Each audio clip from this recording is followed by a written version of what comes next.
예, 반갑습니다.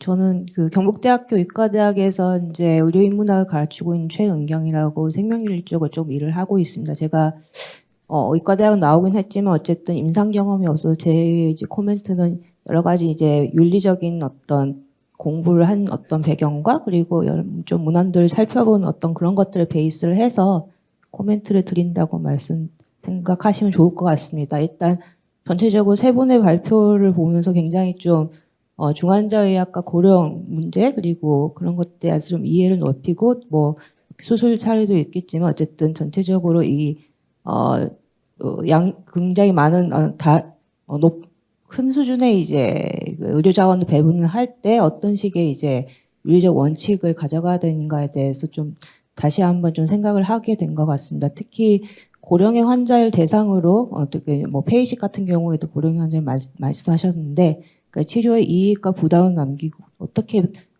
판단을 할 것인지 이익을 어떻게 판단할 것인지 부담을 어떻게 판단할 것인지 이런 것들이 필요하겠다는 생각을 했고 특히 이제 상당 수준의 의료자원 분배에 대해서 좀 더 윤리적 차원에서 아니면 의학적 차원에서 진지한 논의가 필요하구나라는 생각을 했습니다. 왜냐하면은 고령 사회로의 진입을 통해서 굉장히 또 많은 케이스들이 생기고 필요할 수 있는 기술의 발전은 있는데 오히려 기술이 발전하면서 오히려 그것들이 이 기술이 있기 때문에 이후의 예후에 대해서 더 불확실성이 높아집니다.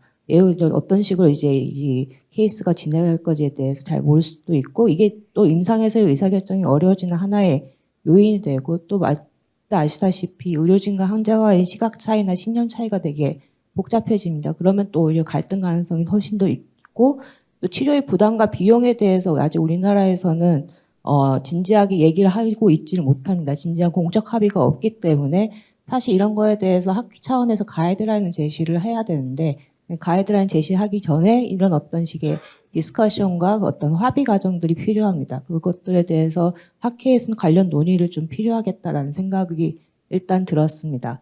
먼저 이제 폐의식 관련된 이제 윤리적 고려 사항을 발표를 해주셨는데 질문들이 세 가지가 있어서 그거에 먼저 좀 생각을 해봤습니다. 그러니까 스테이터스 1에게 고령인 경우에도 의사권을 줄 수 있냐라고 질문을 하셨는데 그거에 대해서 일단은 폐이식 같은 경우는 응급도 기반인 건 맞습니다. 응급도 말고도 다른 기준들이 이제 그 이식한 후에 이제 이피션시에 생각을 해야 될 것 같고 보통은 이제 외국 문헌들을 봤을 때는 퀄리티 오브 라이프 이식 후에 이제 삶의 질 같은 것들을 고려를 합니다. 근데 그거에 대해서 아예 고려 없이 응급도로만 하는 거는 사실 좀 불합리할 수 있을 것 같습니다. 그리고 고령에 대해서는 약간 릴레이티브 컨트롤 인디케이션이 많은 것 같습니다. 어쨌든 고령 하나로만 이제 결정할 수는 없지만 어쨌든 릴레이티브 컨트롤 인디케이션이라고 생각을 하긴 합니다. 그렇지만 어쨌든 현재까지 기술이 굉장히 발전하기 때문에 어쨌든 이 이식하는 추세들이 여전히 늘어나지만 여전히 순중한 것 같고 혹시 바이올로지컬 에이지나 이런 것들은 고려하지 않는지도 좀 궁금합니다. 이것도 외국에서 많이 좀 고려를 하고 있는 것 같고요.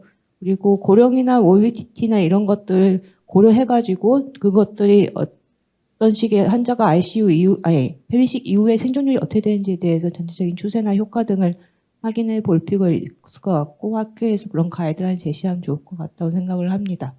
그리고 O형 현역형에 대해서 수혜 가능성이 낮기 때문에 같은 스테이터스 조건 사용한 게 맞냐라는 질문에 대해서 사실 이제 그 미국 같은 경우에서는 O형이 오히려 체계적으로 더 제외되기 쉽기 때문에 페이시크에서 컨티뉴어스하게 이제 디스트리뷰션 폴리시에서 더 가중치를 주는 방향을 하고 있어서 3주 제한보다는 더 혜택을 주는 것이 당연히 어떻게 보면은 더 공정한 자스티스 원칙에 맞을 거라고 생각을 합니다. 그리고 세 번째로 환자의 의사에 반영하기 어려운 경우에 대해서는 어쨌든 어려운 경우에 대한 좀 더 판단이 좀 더 필요할 것 같고 환자 의사가 사전 의료 요양서나 대리의사 형식으로 남겨져 있는지를 확인을 해야 될 것 같습니다. 근데 환자 의식이 의사가 하나도 확인되지 않는데 이급회의식을 하는 거에 대해서는 솔직히 이식 이후의 삶을 생각하면 그 이후에 계속 뭐 어떤 이뮤노 서프레스 먹어야 되거나 아니면은 굉장히 어떤 퀄리티 오브 라이프가 낮아질 수 있는 상황까지 고려를 해가지고 판단을 해야 되는 거기 때문에 그런 어떤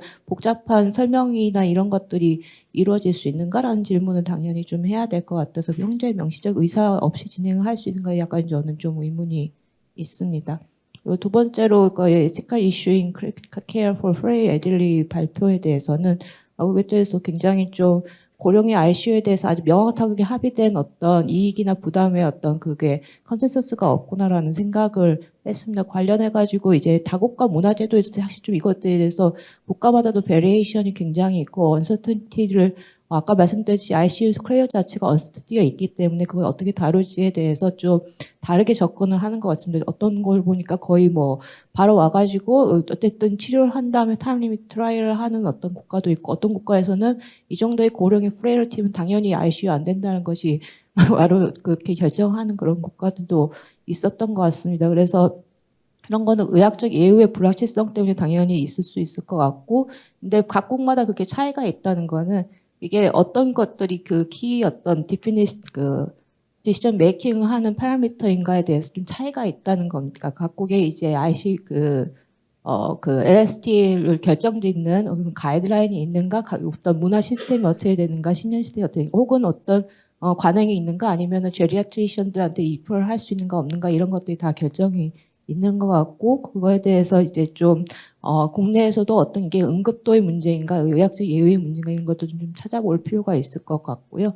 그리고 키 퍼미트들이 아까 대리인 결정에 대해서도 좀 언급하셨는데 아직 우리나라에서 이게 안 됐다는 것도 역시 여러 가지로 이 자율성 존중의 원칙에 제한이 둘 수 있을 것 같습니다. 그리고 LST를 계속 withdrawal withdraw에 대해서는 조금 더 이제 환자 본인의 의사에 대해서 좀 미리 확인할 수 있는 의향서가 있는지가 일단 중요한 것 같고, 이거는 예우의 문제랑 좀 상관이 없는 것 같습니다. 그리고 타임 리미트 트라이얼에 대해서 되게 필요하다고 얘기를 하셨고, 그것도 되게 어떻게 보면 찬성을 할 수밖에 없을 것 같은데, 사실 이것도 어쨌든 기존 환자의 예우를 어떤 식으로 분명하게 하는 차원에서는 되게 좀 중요할 것 같은데, 이 트라이얼 자체가 어떻게 보면 또 환자의 이익에 배분된다는 어떤 그런 어떤 의견도 있기 때문에 왜 이걸 타임 리미트 트라이얼 하고 이것들을 어떤 목표로 하는 거에 대해서 미리 좀 환자 가족과 이게 환자들이랑 조금 더 얘기를 할 수 있는 그런 디스커션 할 수 있는 것들이 필요하고, 언제 이거를 또 논의할 것인가 이런 것도 되게 중요하지 않을까. 그리고 가족 중에 누구랑 얘기할 거 이런 것도 고려를 해야 되지 않을까라고 생각을 합니다. 그리고 세 번째로 이게 외과 윤리에 대해서 굉장히 폭넓게 얘기를 해줘가지고 되게 좀 많이 배웠고요.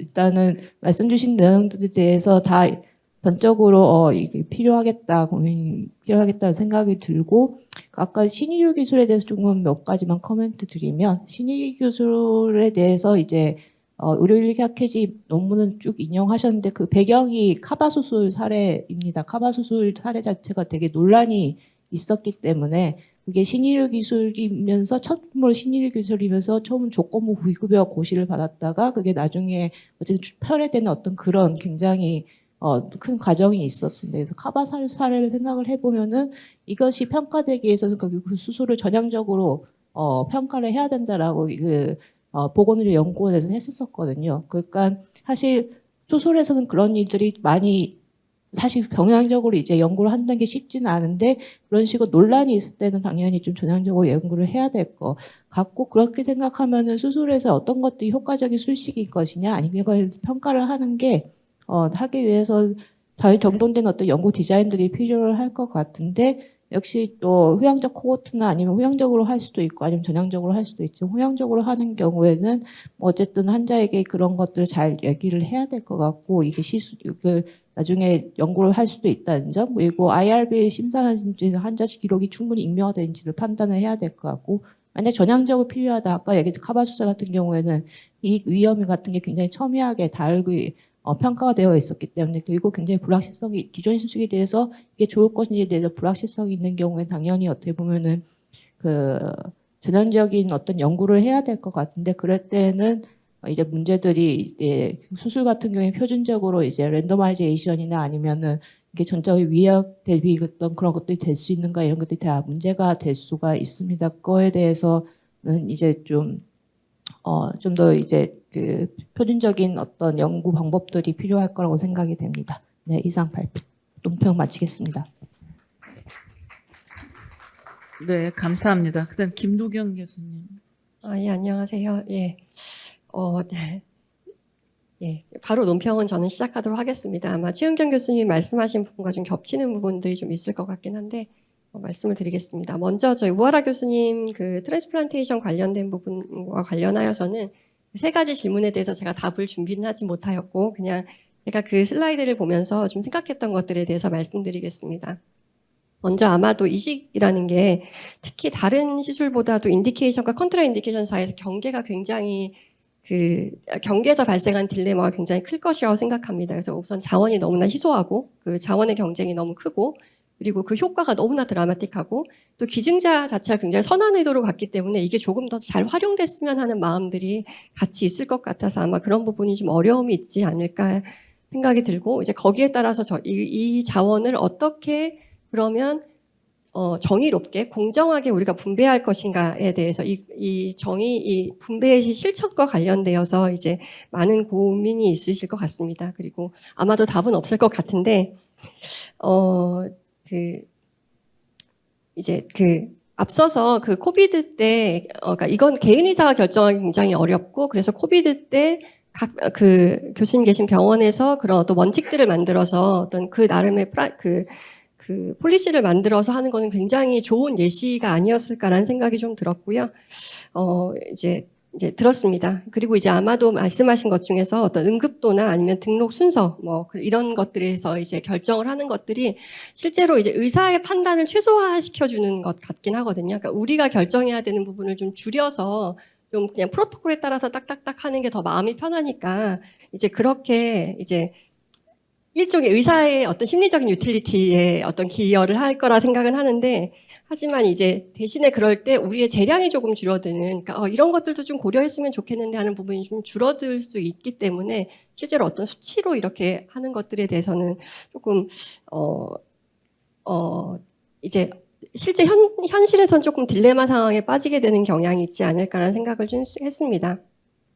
그리고 이제 아마도 생존 기간이 이제 주로 이제 어떤 기준이 될 텐데, 이제 그 이후의 삶의 질이나 아니면 이제 그 이후에 팔로우업, 그러니까 재활이 가능하고 스스로 관리가 가능한가, 이제 이런 것들까지도 좀 포함될 필요가 있는데, 실제로 삶의 질이나 재활하고 관리할 수 있는 이런 것은 개인이 가지고 있는 자원이랑도 굉장히 밀접하기 때문에 또 다른 그 약간 차별이 발생할 수 있기는 합니다. 그래서 그냥 저의 생각으로는 아마도 이제 어떤 그 이후의 삶의 질, 그 다음에 어떤 그 관리의 가능성, 이런 것들은 이 사람의 최소의 어떤 그냥 아주, 그러니까, 너무 안 되는 사람한테는 좀 유보하는 식의 아주 그러니까 기준을 적용을 하되 좀 그게 차별적으로 좀 크게 줄 세우기의 방식은 아닌 방식들을 생각해 볼 수 있지 않을까라는 생각을 좀 했었습니다.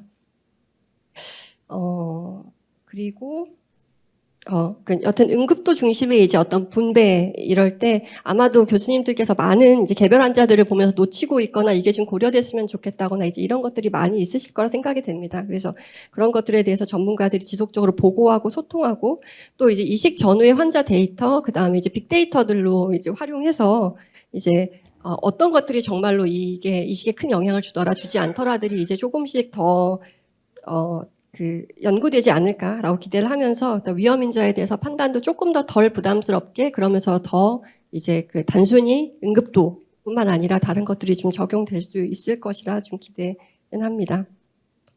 두 번째 이제 크리티컬 케어 이제 그 노쇠 환자와 관련된 김경화 교수님의 글에 대해서는 그 삶의 질에 대한 관심이 이제 수명이 길어지면서 관심을 좀 가졌다고 합니다. 그러니까 이제 평균 수명이 한 40, 50일 때는 그냥 오래 사는 게 중요했다라고 하면 수명이 길어지면서부터 삶의 질에 대한 관심이 컸는데 아마도 이 노쇠와도 관련이 될 것 같습니다. 노쇠 이제 중환자실에 노인 환자들의 입실과도 아마 이 부분이 영향을 주지 않을까. 그러니까 단순히 중환자에서 살아나왔다의 수치를 떠나서 그 이후의 삶이 어떤가에 대해서도 아마 좀 그런 연구들이 좀 필요하지 않을까라는 생각이 좀 들었었고요.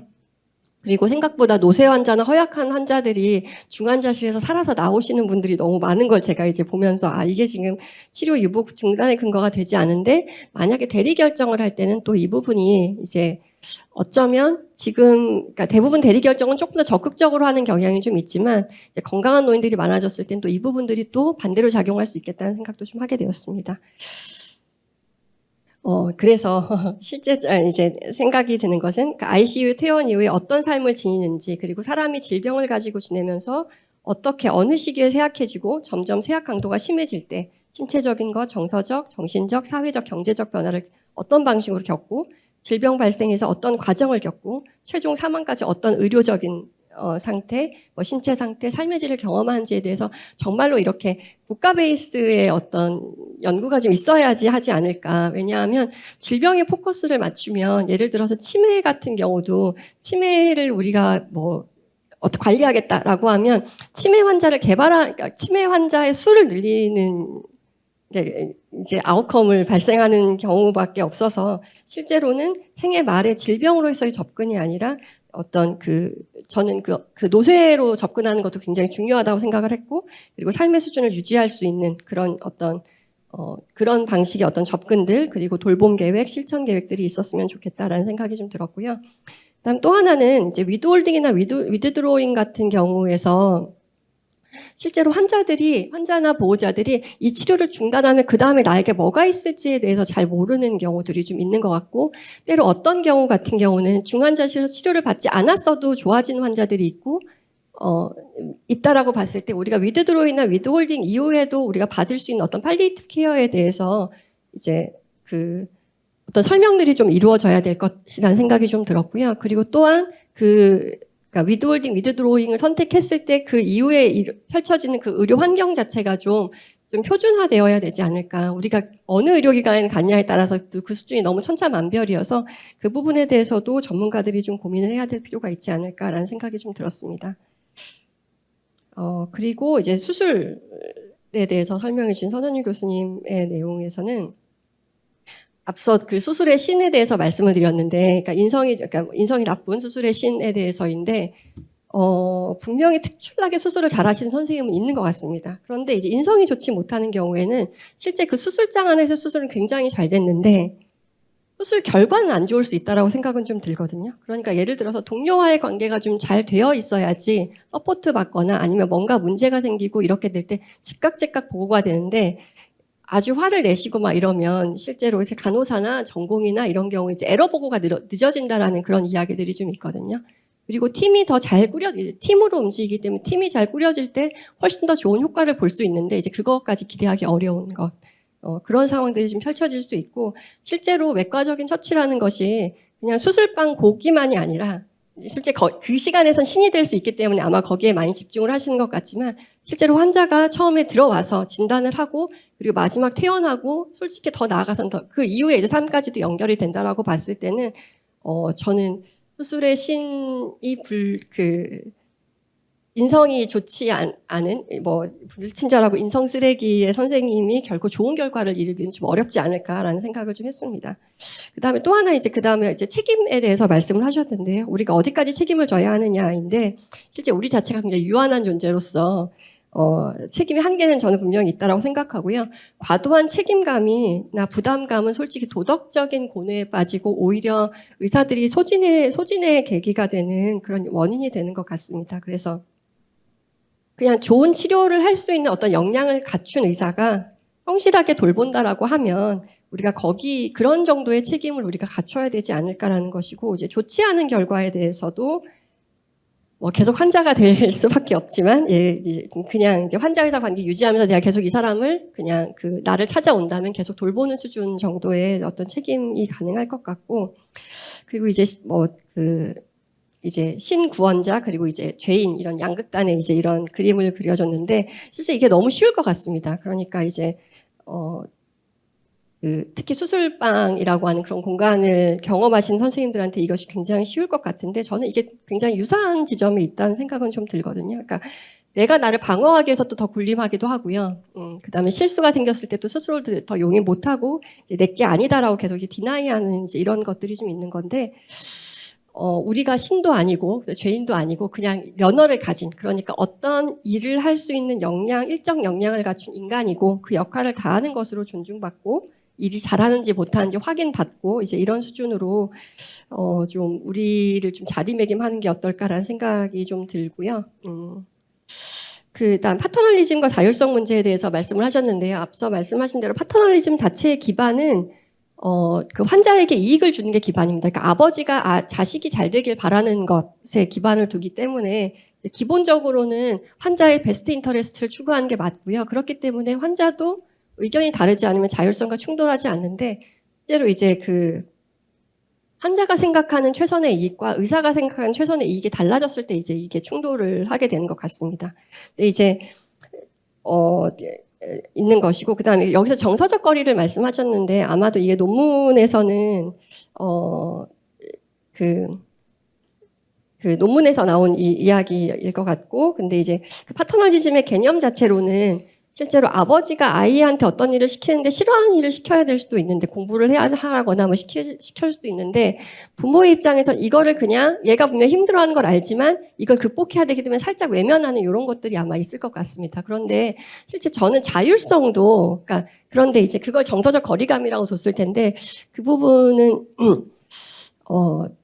생각보다는 파터널리즘이 오히려 더 큰 책임감을 가지기 때문에 조금 오히려 더 이렇게 심적인 부담감을 가질 수 있지 않을까 생각도 들고요. 반면에 자율성도 오히려 환자 당신이 알아서 하세요라고 하는 그런 구조로 빠질 수 있기 때문에 오히려 더 이렇게 거리감을 두고 그냥 당신 책임입니다라고 이제 아예 그런 이제 내맡기는 것 이렇게 될 수도 있다라는 것들 그냥 말씀을 좀 드리고 싶고요.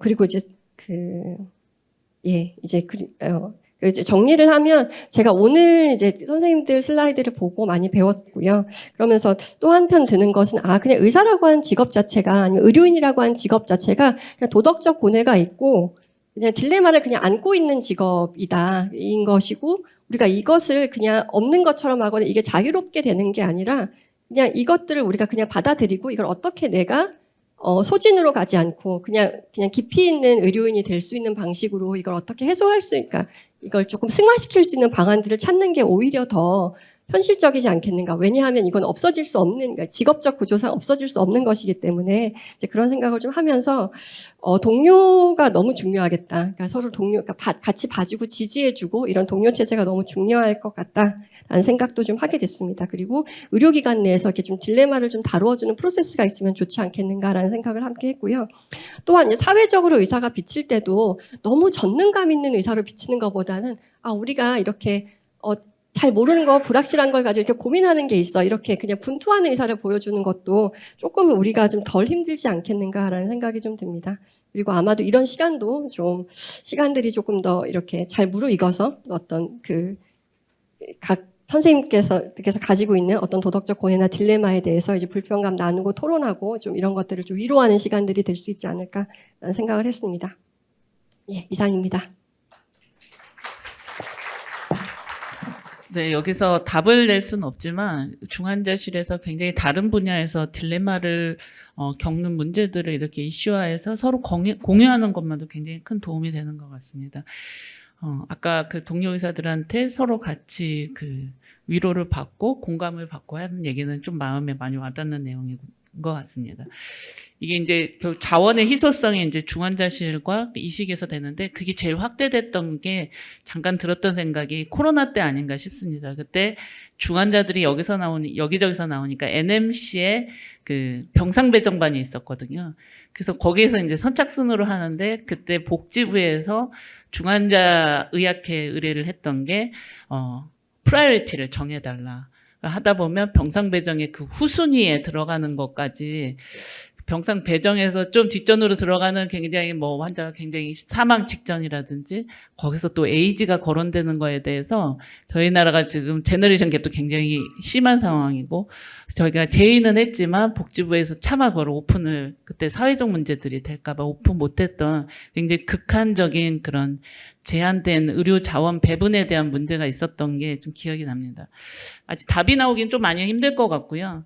지금 중환자 이야기에서 서바이빙 sepsis 가이드라인을 보면 이전에는 이제 어떻게 살리느냐에 대한 얘기가 나왔는데 이제 지난번 버전부터 나온 게 환자가 입원하면 72시간 내에 환자 혹은 가족과 함께 환자의 치료 수준을 어떻게 할 건지 엔드 오브 라이프에 대해서 미리 공유하라 해서 아까 뭐라 하셨죠? 치료하면서 좀 간을 보고 갖고 결정을 서서히 해도 된다라는 그런 트라이얼 얘기를 하셨는데, 뭐 타임 트라이벌을 얘기를 하셨던 것 같은데, 아마 이런 환자들은 뭐 치료에서 순위를 정해주진 못했지만 이제 좀 더 그런 고민을 세계적으로 하는 것 같고, sepsis 환자 입원하면 그 치료 수준에 대해서 어떻게 보호자들과 같이 상의하라는 얘기가 나온 걸 보면 우리나라뿐만이 아니라 전 세계적으로 비슷한 경험들을 하는 것 같습니다. 오늘 첫 번째 세션 이걸로 마치겠습니다. 오늘 연자분과 우리 패널 선생님들께 박수 부탁드리겠습니다.